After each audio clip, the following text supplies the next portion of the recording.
Alabado sea el Señor.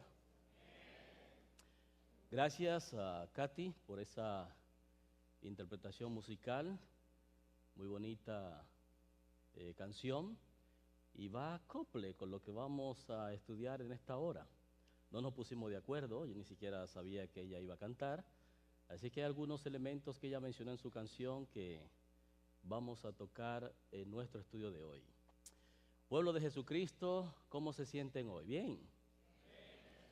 Le agradecemos infinitamente por su presencia, le agradecemos también a todo el equipo que trabajó durante esta mañana para alabar al Señor, glorificar a Dios y edificar a su pueblo, no solamente los que estamos aquí presentes, sino también los que están con nosotros conectados a través de las diferentes plataformas. Así que gracias por la historia de los niños, el praise team, a los maestros que se preparan cada sábado para compartir la escuela sabática. Gracias, Katy, por la parte especial. Y gracias al Señor por darnos el privilegio de estar en su casa de oración para recibir sus bendiciones. Amén. ¿Qué tal si tenemos una palabra de oración para comenzar nuestro estudio de esta hora? Ustedes solamente cierren sus ojitos y acompáñenme a orar. Padre amado, Padre bondadoso, Señor, en esta hora estamos ante tu presencia para que tú, oh Padre amado, puedas manifestarte de forma maravillosa a través de tu palabra. Que tu Espíritu Santo sea el gran maestro y que nos ayude, oh Padre amado, no solamente a escuchar tu palabra, sino también a ponerla en práctica. Que podamos tener una experiencia maravillosa contigo a través de tu Santo Espíritu. Como siempre, Señor, a pesar del instrumento, que el propósito de tu día santo al estudiar tu palabra se cumpla en tu pueblo. En el nombre poderoso de Jesús te lo pedimos. Amén y amén. Bien, pueblo de Jesucristo, ¿cómo se titula nuestro estudio de hoy? Caído, dijo Regina, pero con esperanza. Muy bien. Diga conmigo, caído pero con esperanza. Pero dígalo como que usted quiere decirlo. No, usted tiene que venir al coro de Gerson para que unísono usted pueda trabajar. Dígalo conmigo. Después de mí repita, caído pero con esperanza. Esa es la razón principal por la cual usted está aquí.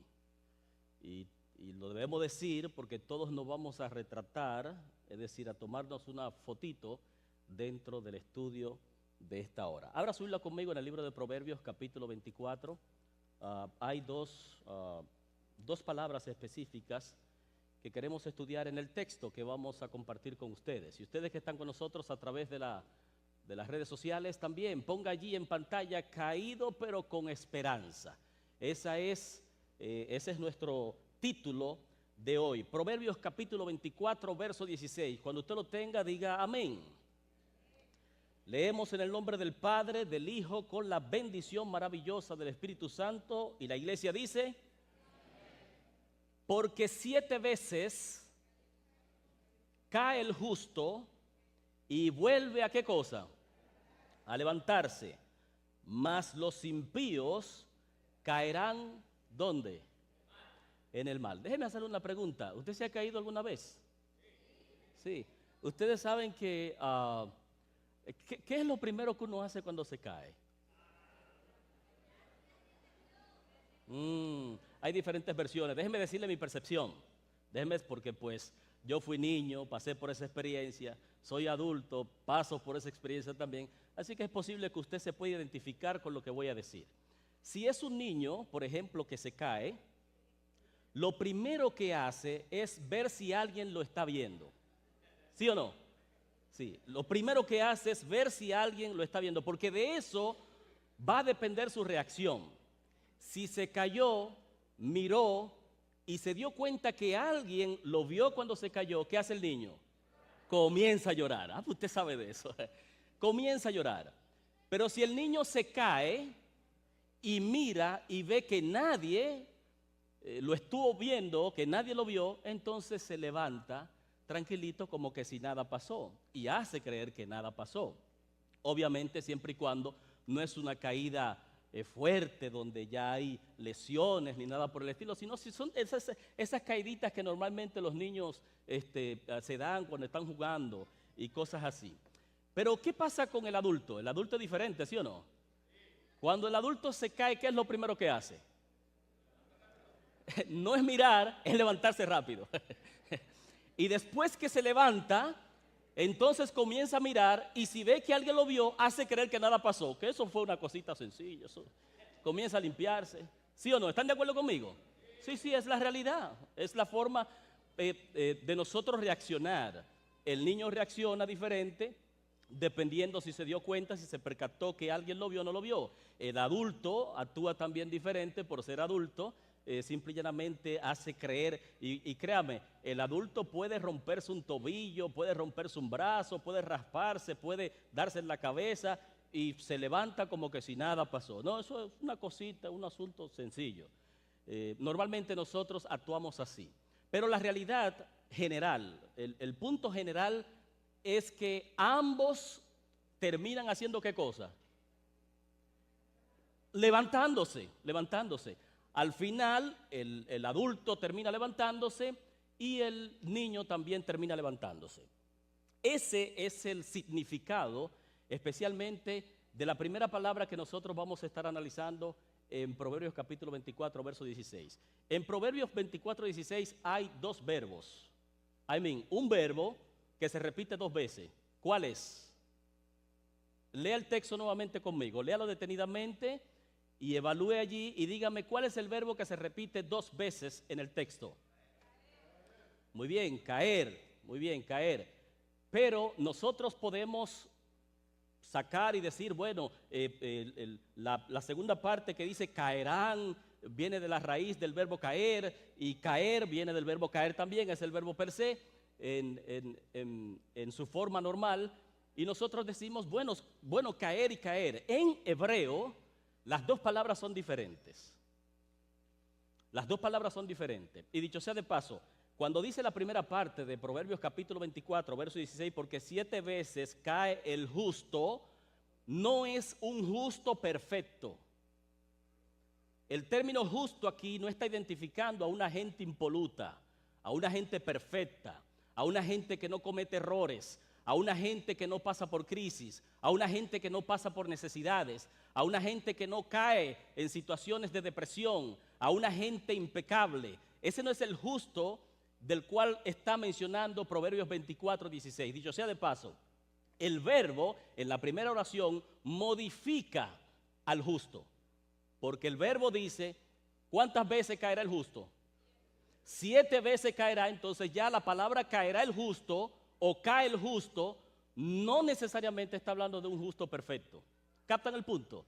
Es decir, estamos hablando de un justo, y dicho sea de paso, es justo porque ha decidido recibir al Señor en su vida y en su corazón. En el libro de Romanos capítulo 8, verso 33, dice, ¿quién acusará a los hijos de Dios o a los escogidos de Dios? Y entonces Pablo termina diciendo, Dios es el que justifica. De modo que los escogidos son justificados o los hijos son justificados porque llegan a recibir a Jesús en sus corazones. Ese es el justo que se le identifica. En el libro de Juan, en el capítulo 1, el verso 12, dice, a los suyos vino y los suyos, ¿qué cosa? No le recibieron. Pero a todo el que le recibió, le dio potestad de ser llamados hijos de Dios, no engendrados de varón, ni de sangre, ni de carne, ni de voluntad de varón, sino del Espíritu de Dios. De modo que los justos son los hijos de Dios. Pero los hijos de Dios son los que reciben a Jesús en sus corazones. Y hay una gran diferencia de la primera oración de Proverbios 24, 16 y la segunda oración. En eso nos vamos a concentrar. Pero vamos a analizar un poquito la primera oración. La primera oración dice, porque 7 veces cae el justo y vuelve a levantarse. Vamos a dar varios ejemplos de la palabra caer, del verbo caer, pero en el hebreo, en este caso nafal, que es la primera palabra que se utiliza para atribuírsela al justo. La palabra nafal. ¿Cómo se llama la palabra? Nafal. Nafal es caer. Pero es caer que se le aplica al justo porque tiene la esperanza de ¿qué cosa?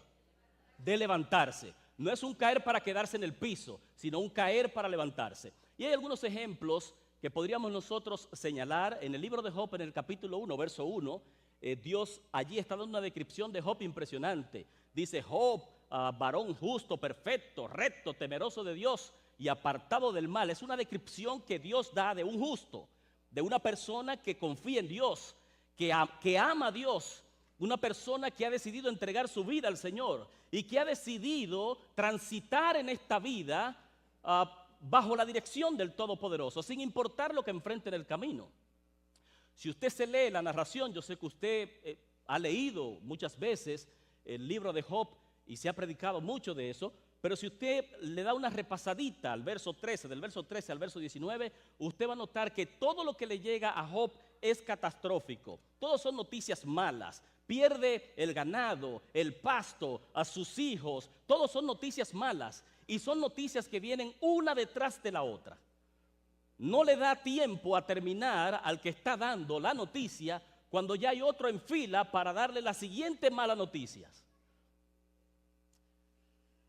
De modo que es una situación terrible, pero cuando usted lee en el versículo 20 del mismo capítulo 1, dice el texto bíblico que cuando Job recibió toda esa información de cantazo, sin meditar bien, sin pensar bien, sin asimilar lo que está sucediendo, dice el texto bíblico, el verso 20, que Job rasgó su vestidura, raspó su cabeza y cayó en tierra, cayó en el piso.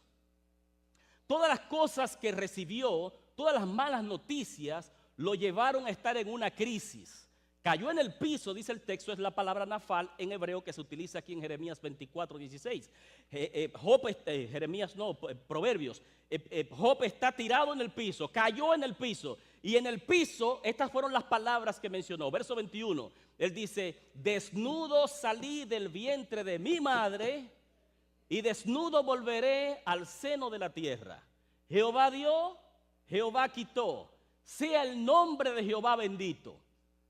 Note que las noticias, las malas noticias que Job recibió, lo llevaron a caerse en el piso. Es una caída en el piso de depresión, o podríamos decir de crisis, mayormente, porque está pasando por crisis. Allí fueron crisis económicas, crisis familiares, crisis emocionales, crisis circunstanciales, pero todo era crisis, crisis, crisis. No era nada bueno. Ninguna noticia recibió positiva.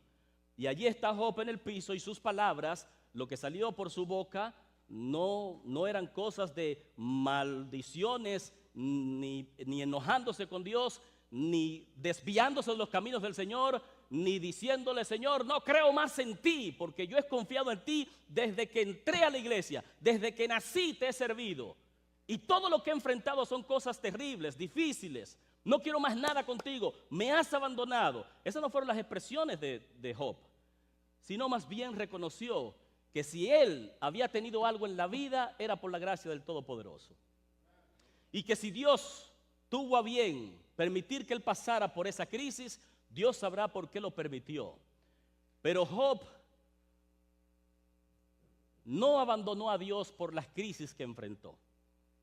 Y por eso, para Job se utiliza la palabra nafal, que es caer, del justo que cae, pero tiene la esperanza de levantarse. No solamente caer se aplica a asuntos morales, como por ejemplo en el libro de Oseas, en el capítulo 14, verso 1, allí se le está diciendo Jehová directamente a Israel que se vuelva a Dios, porque por causa de su pecado ha caído.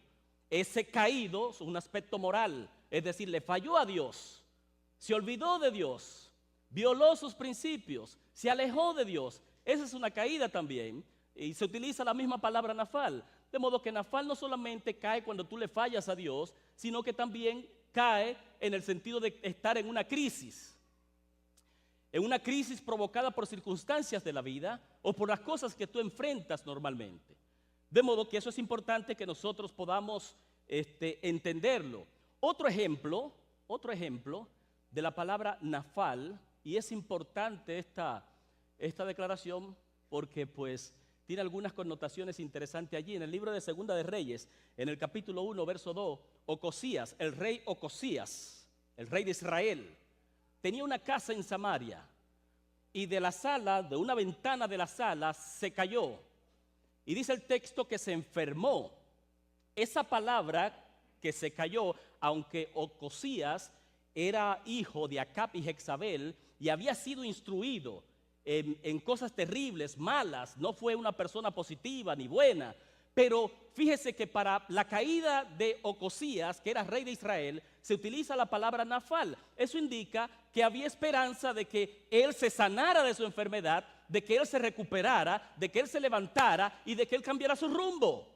Porque hasta ahora el rumbo que llevaba era completamente diferente. De modo que se le aplica esta palabra a una persona que no necesariamente es justa, pero se le está dando la oportunidad para que pueda cambiar su rumbo. Y dice el texto, porque es el rey de una nación religiosa, es el rey de Israel. Y dice el texto bíblico, si usted se lee la historia completa en Segunda de Reyes, en el capítulo 1, verso 2 en adelante, usted va a notar que cuando Ocosías cayó, está hablando de una caída, es decir, enfermedad, una situación física. Y dice el texto bíblico que Ocosías mandó mensajeros a consultar a los dioses falsos. Lo mandó a consultar a los dioses falsos para ver si él se iba a sanar, si él se iba a levantar, si él se iba a recuperar. Y cuando Jehová vio la acción de Ocosías, rey de Israel, le mandó al profeta Elías. Y le dijo Jehová a Elías: ve, dile a los mensajeros que van a consultar a los Baales, dile a los mensajeros que si acaso no hay Dios en Israel, que tienen que ir a incurrir a dioses paganos, que tienen que ir a incurrir a cosas mundanales, que tienen que ir a incurrir a las cosas prohibidas para poder conseguir el beneficio que quieren o las respuestas que buscan. Dile a Ocosías que si no hay rey en Israel, si no hay un Dios en Israel que vela por el pueblo, por aquellos que realmente quieren tener un encuentro especial con Dios y quieren que sus vidas sean dirigidas por el Dios del cielo. Entonces Jehová le dijo a Elías: dile al rey que no se va a levantar de la cama. No se va a levantar de la cama. Su nafal se convirtió en un kashal, que es la otra palabra que se utiliza en el hebreo. La segunda palabra que se utiliza aquí de caer para los impíos es un kashal, una persona que cae y nunca más se levanta. Cayó con nafal, se utiliza la palabra nafal, pero terminó siendo un kashal. ¿Por qué? Porque desobedeció a Dios. Aunque toda su vida había sido malo y Dios le había dado la oportunidad siempre. Pero ya al final aquí decide consultar abiertamente a los dioses falsos, renegando y olvidándose del Dios verdadero. Y entonces Jehová se interpuso, envió al profeta Elías y le dijo: no te vas a levantar de la enfermedad, vas a morir en la cama. Donde estás acostado, allí vas a morir. No te vas a levantar. Y así la historia relata y termina diciendo: así murió el rey Ocosías, rey de Israel.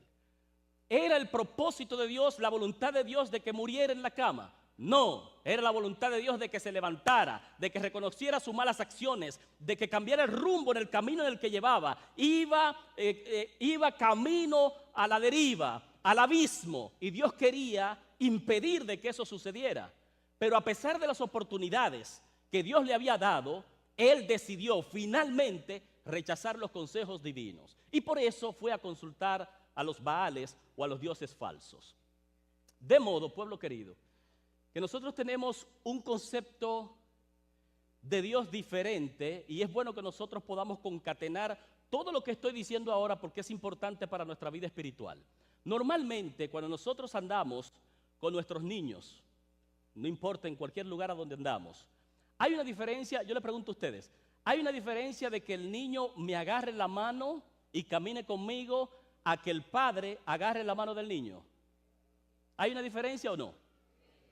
¿Cuál es la diferencia cuando vamos caminando, si el niño me agarra y vamos caminando, a que nosotros vamos caminando y yo agarro al niño? Es decir, en vez de que el niño agarre mi mano, yo agarro la mano del niño. ¿Cuál es la diferencia?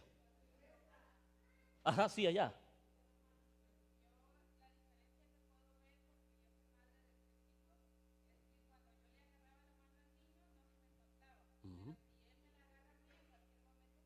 Fantástico, tremenda ilustración.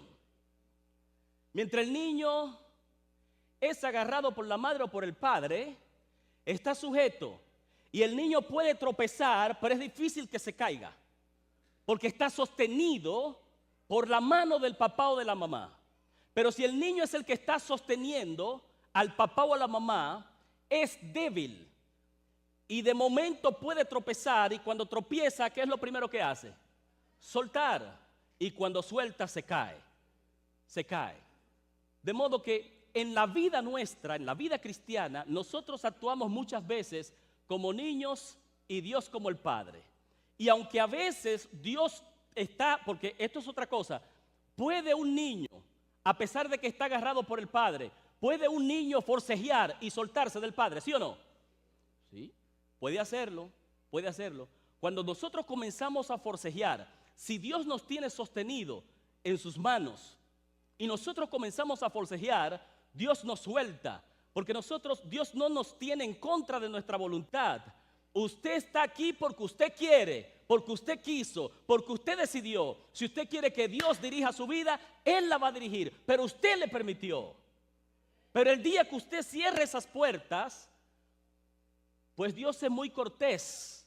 Por eso usted va a escuchar en la Biblia donde Dios siempre dice, llama, toca, habla, pero no está rompiendo, no está forzando, no está obligando. Usted tiene su libre albedrío. El problema consiste que por el libre albedrío que nosotros tenemos, cometemos nuestros errores, tomamos nuestras malas decisiones y después queremos culpar a Dios. ¿Y por qué Dios permitió esto? No, Dios no lo permitió. Lo único que Dios hizo fue darnos libre albedrío. Y nosotros hemos mal usado ese privilegio. Y al final, entonces, queremos culpar a Dios por las cosas que nosotros enfrentamos en esta tierra. El salmista, el Salmo 37, un texto poderoso. Salmo 37, el verso 24, dice el salmista que cuando el hombre cayere, no quedará postrado porque Jehová sostiene su mano. Escuche bien eso. No está diciendo que el hombre sostiene la mano de Jehová. No, porque cuando el hombre sostiene la mano de Jehová, la puede soltar cuando él quiera. Pero el hombre, y aquí no se está hablando de todos los hombres, aquí se está hablando de los justos. Y los justos ya definimos que son aquellos que han recibido a Cristo. Y aquellos que reciben a Cristo se convierten en hijos de Dios. Por lo tanto, nosotros somos sus hijos y Él es nuestro Padre. Y por eso el salmista dice en el Salmo capítulo 37, verso 24, que cuando el hombre cayere, hablando del hombre justo, no quedará postrado porque Jehová sostiene sus manos. Lo tiene allí, estás resbalando, te caíste, pero tranquilo, te vas a levantar. Por eso se utiliza y se enfatiza directamente en la palabra nafal. Cuando usted ve, por ejemplo, en el Antiguo Testamento, usted va a ver personas, por mencionarle algunas. El rey David le falló a Dios. Sí, y estamos hablando en el aspecto moral. Le falló a Dios. Jeremías, Elías, sufrieron de depresión los dos, ¿sí o no? Sí, Elías en el capítulo 19 en camino a alejarse y correr, huir para salvar su vida, en depresión, no quería ni siquiera comer, no quería hacer nada, tuvo Dios que mandarle un ángel y despertarlo, y ni siquiera, mire si estaba en una depresión tan profunda, porque es la misma situación de caer en situaciones críticas. Mire si estaba en una depresión tan profunda que no se percató que un ángel le estaba dando de comer. No supo de dónde venía la comida ni nada por el estilo. Estaba tan asustado y corriendo y desesperado por las crisis, por las situaciones que enfrentó en Israel, que no vio la providencia de Dios. Simple y llanamente recibía, pero no veía. Entonces vemos personas, reyes, que caen en aspecto moral, pero se levantan. Vemos profetas que caen en depresión, pero se levantan. Vemos a Job que cae en crisis, pero se levantan. Son nafales. En ellos se cumple la promesa del salmista del Salmo 37, 24. No quedarán postrados. El justo no se queda en la crisis, llorando por la situación, allá con el corazón quebrantado. El justo no se queda en el piso pecando. El justo no se queda en la depresión. El justo cuenta con la providencia de Dios para recibir la fortaleza para salir de esa situación, pueblo querido. Por eso, usted y yo somos nafales del Señor. Amén, pueblo querido. Sí. ¿Sí? No es un asunto que nosotros podemos decir, bueno, que no vamos a salir de esa. No. Si ya usted le entregó su vida al Señor, si ya usted le entregó sus pasos al Señor y usted confía en Él, espere en Él. Tranquilo, no se desespere. En Romanos 8:28 dice que los que aman a Dios, todas las cosas les ayudan a bien. Esto es lo que conforme a sus propósitos han sido llamados. De modo, hay un propósito de Dios para contigo, hay un propósito de Dios para con nosotros. Amén. Muy bien, ¿entendimos bien la primera palabra? Muy bien, en hebreo cuál es? Y ese justo no es un justo ¿cómo? Dijimos que no era un justo ¿cómo? Perfecto. No es un justo que no pasa por crisis, no es un justo que el verbo caer aquí modifica ese justo. Es un justo que pasa por tribulaciones, por situaciones, por crisis, por necesidades, pero no se queda viviendo en la crisis, no se queda viviendo en las necesidades, no se queda viviendo en el pecado, no se queda viviendo lejos de Dios, no se queda viviendo en el fracaso. Es un justo que se levanta, que está dispuesto a luchar, a seguir hacia adelante, no importa lo que pase, pueblo querido. Porque Dios nos tiene sostenido allí. Claro, si nosotros hacemos como hizo el rey Ocosías, que aunque Dios lo tenía allí, se zafó de la mano y quiso seguir su rumbo, pues entonces lamentablemente Dios no puede hacer nada con aquel que no quiere que Dios haga nada. Dios nunca va a hacer nada contigo si tú no le permites. Eso es bien sencillo. Amén. Muy bien, la segunda palabra del verso 16 dice el texto, mas los impíos, ¿qué cosa pasa con ellos? Caerán en el mal. La palabra cashal para los impíos, no nafal, sino cashal. Y la palabra nafal aquí en este sentido significa tropezar hasta la ruina, es decir, ser destruido. No hay esperanza, no es una caída con restauración, sino un colapso definitivo, donde usted llegó allí y ya se acabó todo, no hay esperanza. Y hay una diferencia muy marcable en estas dos interpretaciones, en estas dos aplicaciones de Proverbios 24:16. Nosotros, por ejemplo, en el Antiguo Testamento tenemos dos, para poner un ejemplo práctico, en el Antiguo Testamento tenemos dos reyes. Un rey que identifica a los nafales y otro rey que identifica a los chacales, a los cachales. En el Nuevo Testamento nosotros tenemos dos discípulos, uno que identifica a los cachales y otro que identifica a los nafales. En el Antiguo Testamento usted tiene al rey David, es un nafal. El rey David le falló a Dios, y dicho sea de paso, podríamos definir la caída de David en diferentes aspectos, porque no solamente pasó por una caída de fallarle a Dios, sino también por una caída de depresión y de crisis. Si no, usted le hace el Salmo 51, donde él está confesando sus pecados, o el Salmo 103, cuando él obliga a su alma a alabar a Dios en medio de crisis.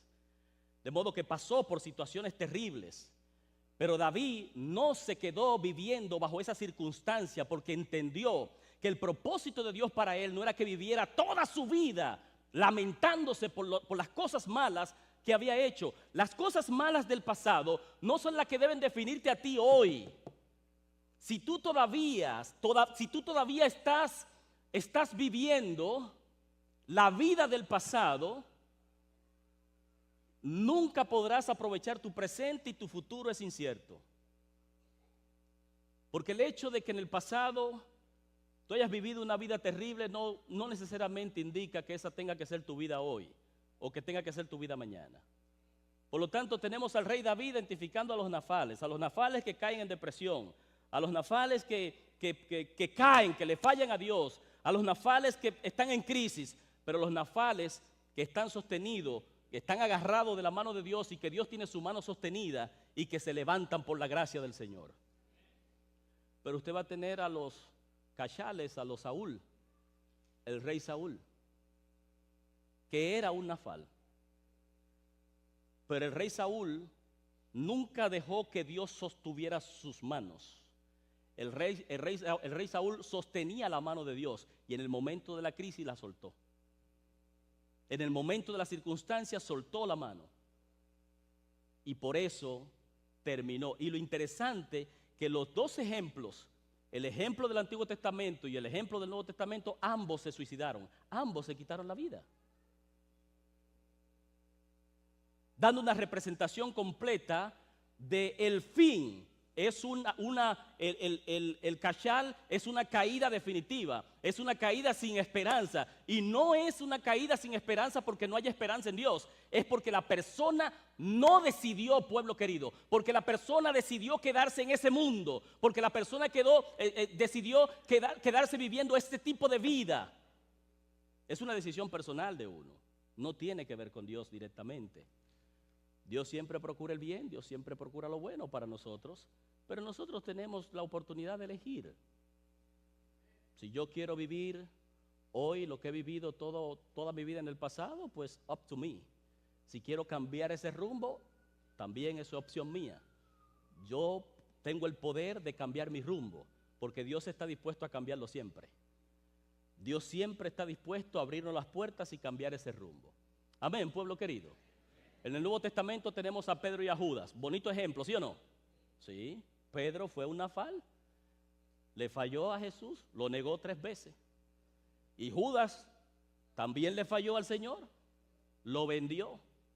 Pero Judas se convirtió en un cachal, uno que cayó definitivamente, mientras que Pedro, cuando vio en San Juan capítulo 20 que Jesús llegó al lugar, después verso 3, verso 4 y 5, cuando Pedro dijo, me voy a pescar, se sintió frustrado.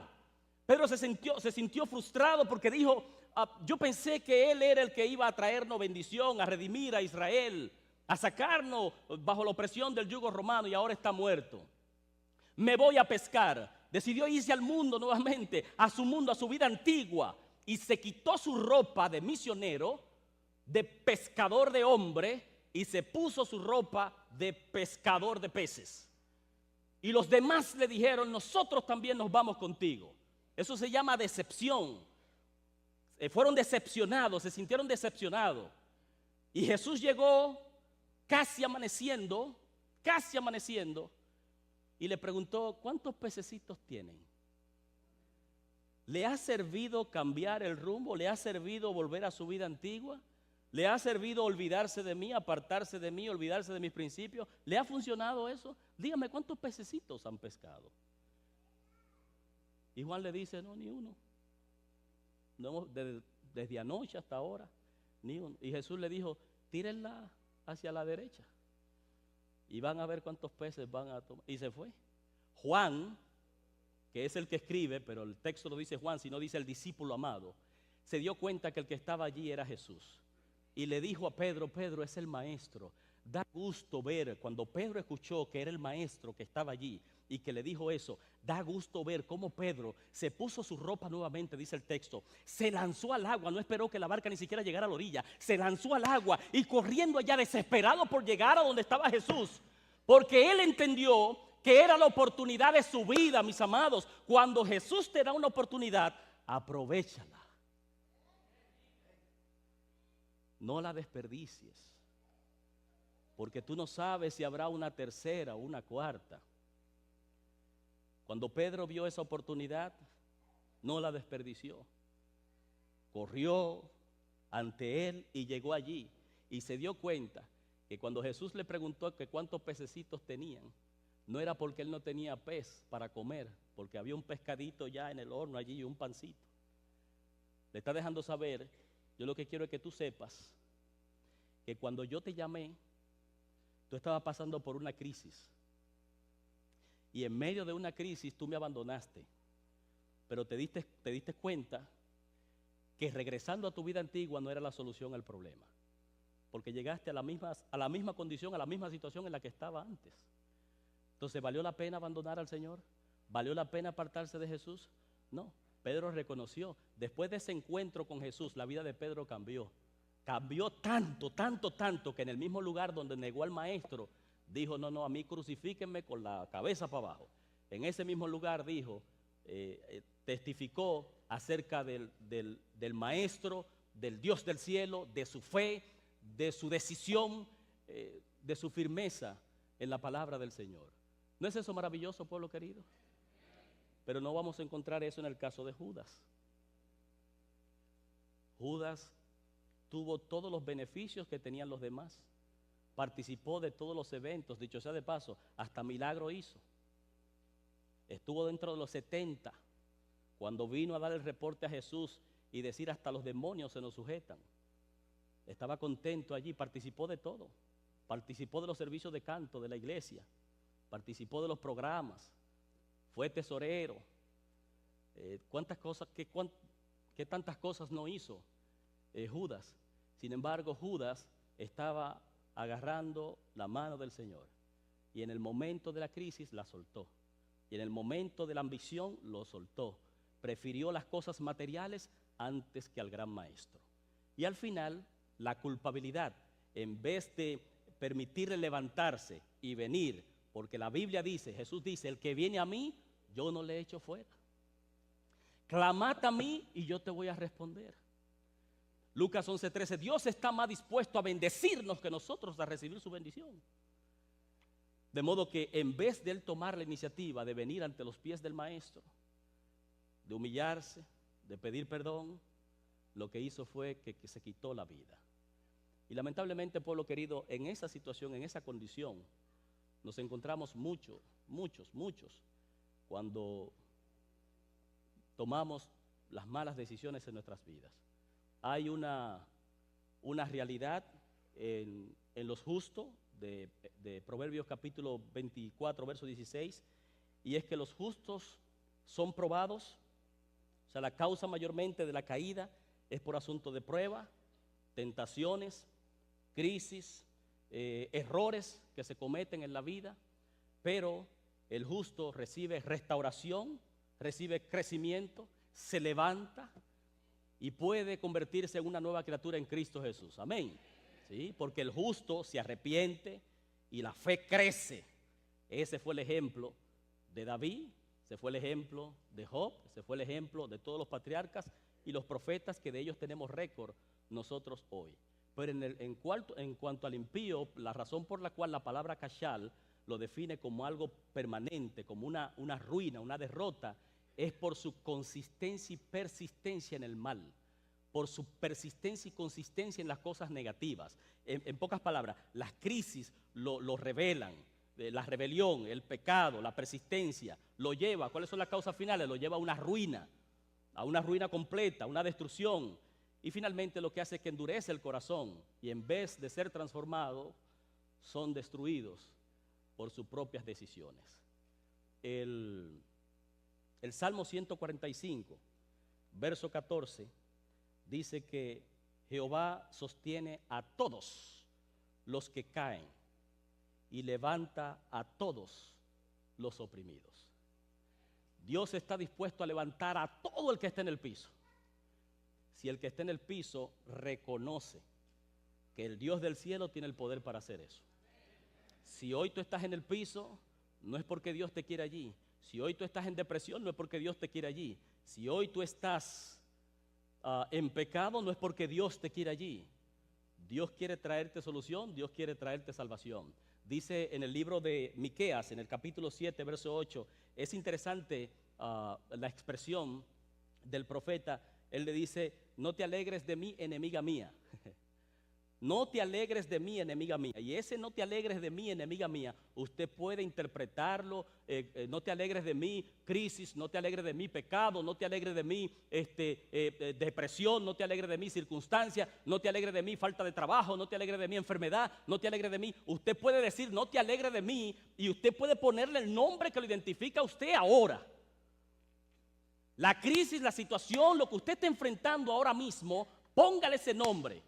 Y utiliza el texto de Miqueas capítulo 7, verso 8, y en vez de decir no te alegres de mí, enemiga mía, enemiga mía, elimínelo y póngale el problema suyo. Póngale la situación suya. Porque termina diciendo el texto, porque aunque caí, la palabra nafal, aunque caí en enfermedad, en crisis, en situaciones emocionales, me levantaré. Y aunque more en tinieblas, Jehová será mi luz. Qué alivio yo siento hoy, pueblo. Porque si usted, a pesar de toda la providencia de nuestro Dios y de todo lo que Dios está dispuesto a hacer por nosotros, nosotros seguimos en esa dirección, mañana no podemos culpar a Dios. Mañana no podemos decir, Dios nos dejó aquí. No, no. Tú endureciste tu corazón. Si oyereis hoy, no. ¿Está eso claro, pueblo? ¿Sí o no? Amén. De modo que cuando nosotros leamos ahora Proverbios capítulo 24, verso 16, porque 7 veces cae el justo, pero vuelve a levantarse, mas los impíos caerán en el mal. Yo creo que usted tendrá ahora un cuadro completo de cómo ese caer del justo se identifica en la Biblia en el contexto de Proverbios 24, 16. Nosotros tenemos la oportunidad de poder cambiar nuestro rumbo, nuestra vida y nuestras decisiones.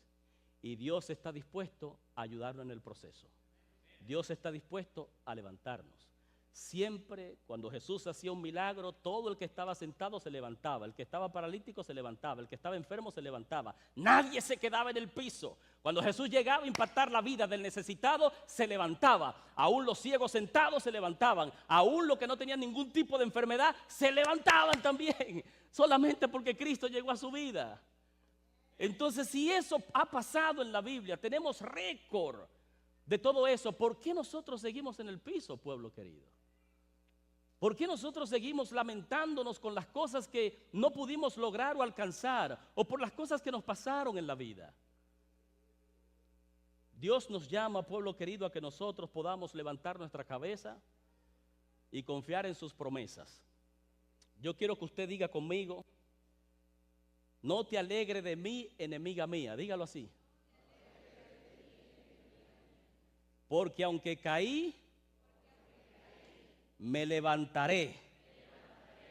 Porque Jehová sostiene mi brazo. ¿Quieres tú decirle eso al Señor hoy? Si tú quieres decirle eso al Señor, de hecho, yo voy a hacer un llamado. Y a los que están con nosotros a través de las redes sociales también. Puede escribir esta expresión también. O decir solamente, no te alegres de mí, enemiga mía, porque aunque caí, yo me voy a levantar. Yo me voy a levantar, no te preocupes que me voy a levantar. Y tú serás testigo de mi progreso, de mi levantamiento. Tú serás testigo, testiga de cómo Dios me ha restaurado la vida, de cómo Dios ha restaurado mi familia. Tú lo verás, porque Dios se encargará de enseñártelo en el proceso y en el camino. Así que, pueblo, si tú quieres decirle eso al Señor, y lo que le quiere decir es esto: Señor, yo no quiero agarrar tu brazo, yo quiero que tú agarres el mío.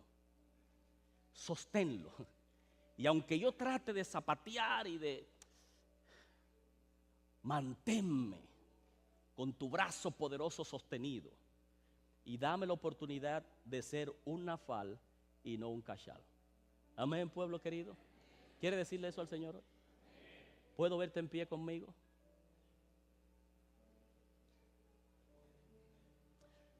Y ustedes que están con nosotros a través de las diferentes plataformas, Dios no te llamó para estar en el piso. Dios no te llamó para estar en depresión.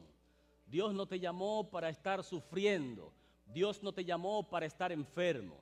Dios te llamó para que tú tengas vida y la tengas en abundancia. Y Dios puede hacer tus sueños realidad. Lo único que necesitas hacer es reconocer que necesitas a Dios en tu vida, que tú necesitas la transformación, que tú necesitas la dirección. Y una vez tú reconozcas eso, Dios estará allí para bendecirte. Amén, pueblo. Oramos. Cariñoso Padre que estás en los cielos, oh Señor, es posible que aquí hay muchos nafales, o habemos muchos nafales. Y quizás, Señor, algunos que están en el proceso de ser cachales. Pero queremos suplicarte, oh Padre querido, de que tú puedas darnos la oportunidad de reflexionar, de arreglar nuestras vidas y de saber que hoy nosotros estamos con vida por todas las oportunidades que tú nos has dado. Muchas veces, Señor, no nos percatamos de que todo esto tiene que ver con tiempo de gracia. Cada día, cada momento, cada minuto, cada hora es tiempo de gracia que tú nos otorgas. No para que nosotros persistamos en nuestra desobediencia, sino para que nosotros podamos reconocer nuestros errores, nuestras necesidades y que podamos venir a la fuente de la solución. Gracias por tu palabra. Gracias por no, Señor, soltarnos de tu mano poderosa. Gracias por estar dispuesto a bendecirnos. Gracias, Señor, porque a pesar de nuestras caídas, estamos aquí de pie por tu gracia.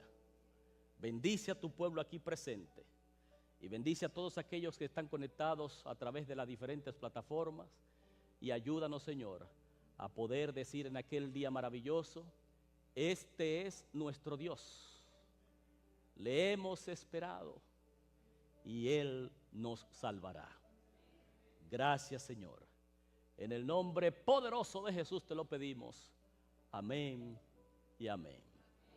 Pueblo, que Dios te bendiga.